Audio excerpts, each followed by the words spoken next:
Conquest in a nation is one of the best ways to assert dominance and power. Today, we'll be diving into the volcanoes and calderas of Natlan and the secrets the gods kept hidden in the ashes of war. Welcome to the third video on this somewhat accidental series that I began when I covered the nations of Genshin Impact.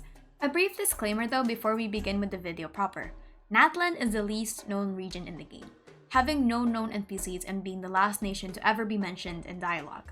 So this video is very much so speculation in relation of real-life history and geography rather than in-game parallels. This video is just an excuse for me to talk about hot countries in the world because as someone from the Philippines, this place feels like home. So without further ado, today we'll be talking about Natlan and the volcanoes of victors and veiled vices.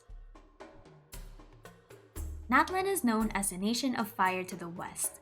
Its lands filled with calderas, volcanoes, geysers, magma, and scorching temperatures.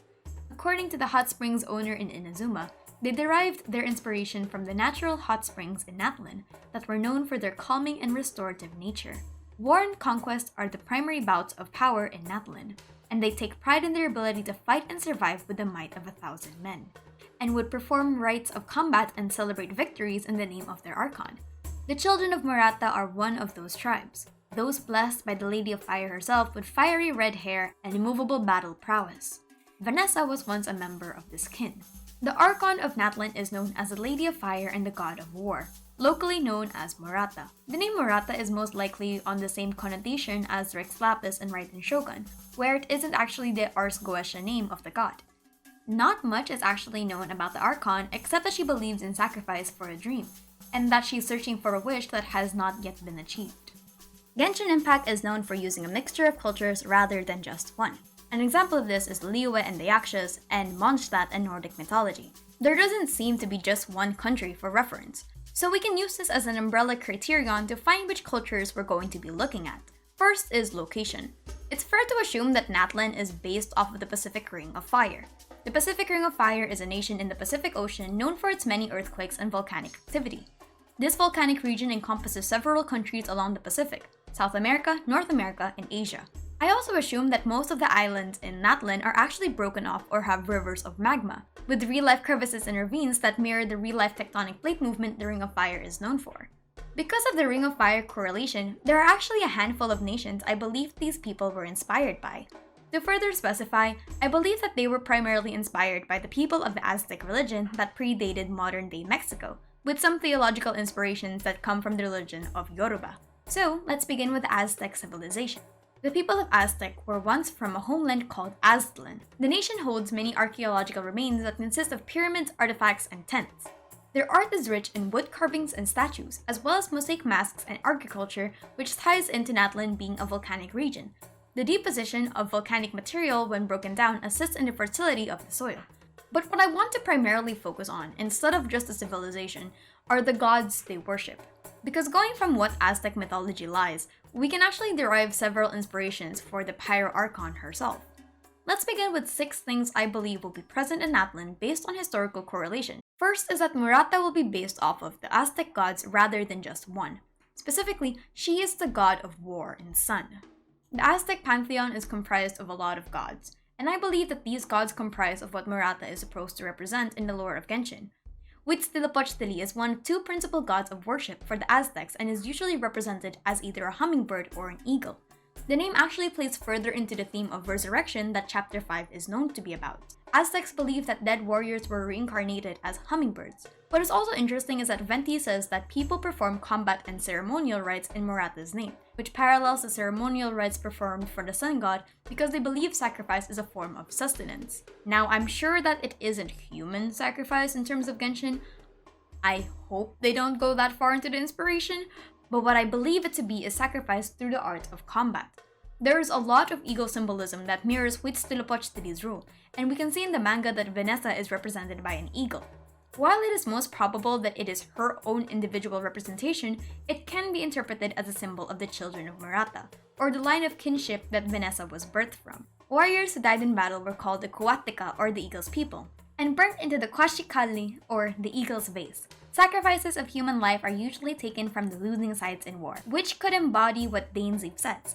The victors shine brightly while the losers must return to ash. What I also do want to bring emphasis on is that Murata may also thematically embody other gods in the Aztec pantheon, specifically Xuttecutli, Quetzalcoatl, Xipetotec, and Mitlantecutli. Secondly, following this theme of bird imagery, resurrection, and fire, I believe that her Ars Goetia name is Phoenix. I stated in my older video about the 7 Archon names that I theorize her name to be Furcas, which is still pretty plausible. Furcas is known for being a knight held and has ties with rhetoric, chiromancy, astronomy, philosophy, and pyromancy. But I also want to emphasize another name that I think sounds really cool and also pretty appropriate as well. Phoenix is one of the great Marquis and takes the form of a notable bird that we know. The name of Phoenix for her would accentuate her ties with the incandescent ode of resurrection, as well as the metaphor of ashes and burning brightly. While symbolically, Phoenix isn't known for pyromancy, it still would be appropriate because the name is associated with the sun that ties back into Huitzilipochtli. Because as said about the Aztec god, it appears to be dead, but at the advent of spring, the little bird is reborn. Thirdly, the Pyro Archon will have her own form of Yakshas or Adepti based on the Orisha from the Yoruba religion of West Africa. Iansin is one of those. According to the teachings in the Yoruba religion, the Orisha were sent by the Supreme Creator to assist humanity and to teach them to be successful on Earth. Spiritual beliefs in the religion state that death is not the final destination. Some practitioners believe that the Orisha were humans that ascended after their departure. The Orisha were said to have once previously existed on the Orun, or the spirit world, then became Eronmule, or spirits or divine creatures incarnated as humans on Earth. The character in the trailer is known as Iansin. According to the Wikipedia, her name may come from Latin America, specifically from the Oya. Oya is an Orisha of winds, lightnings, and violent storms, as well as death and rebirth. Iansin may just be one of those illuminated beings. Another interesting note, if that would be the case, is that the colors red or black on an Orisha are characterized to be gibigbona, or bold, strong, assertive, and easily annoyed. Fourth is the theme of resurrection and Ashe. Continuing from the trend of the Yoruba religion, another theme present in Natlan is the prospect of victors shall burn bright, while the losers must turn to ash. But what's interesting is that Natlan's chapter is known as the incandescent ode to resurrection, which means that not all who turn to ash are merely nothing. War is the ultimate show of respect in Natlan, so death in combat is not seen as embarrassing, but rather a show of diligence and ambition. Ashe is the life force that runs through all living and inanimate objects. It is described as the power to make things happen, and can be related to the Sanskrit word Asha, which means to desire or to hope. Ashe is divine energy that comes from the deity who rules from the heavens and manifests through the sun. This is a link to the eternal presence of the supreme deity.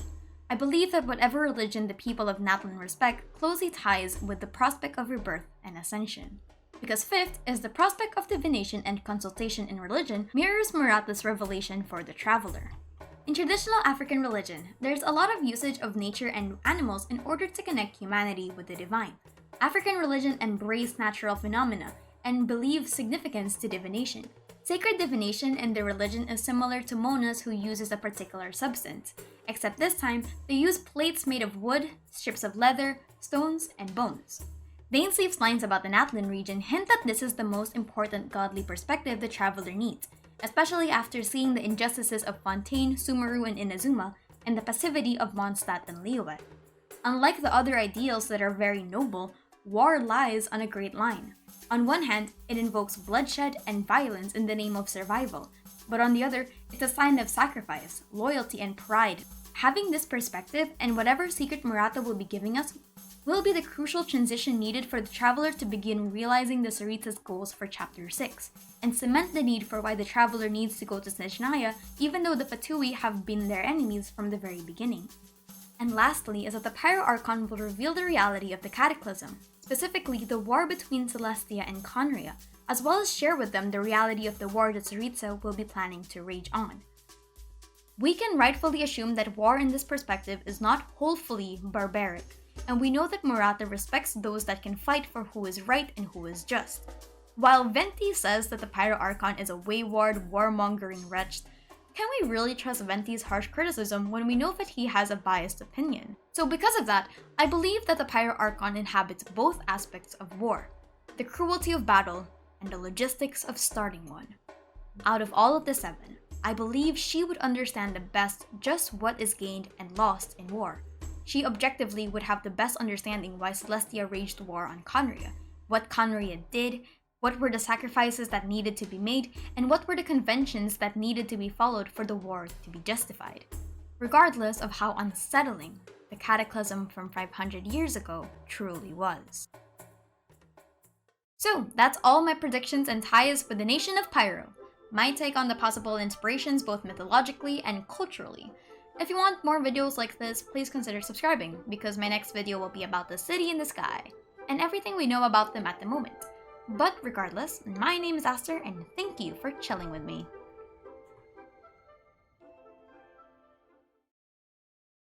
Because of her status as a Pyro Archon, specifically Xutekotli, Quetzalcoatl, Xipetotec, and Mitlankut. Man, I got it! I got it! Their sacrificial hearts were offered to the sun Juanitu. I feel like I'm accidentally saying this like in a really weird German quote-unquote accent, and I'm not supposed to be doing that, but I really don't know how to pronounce this.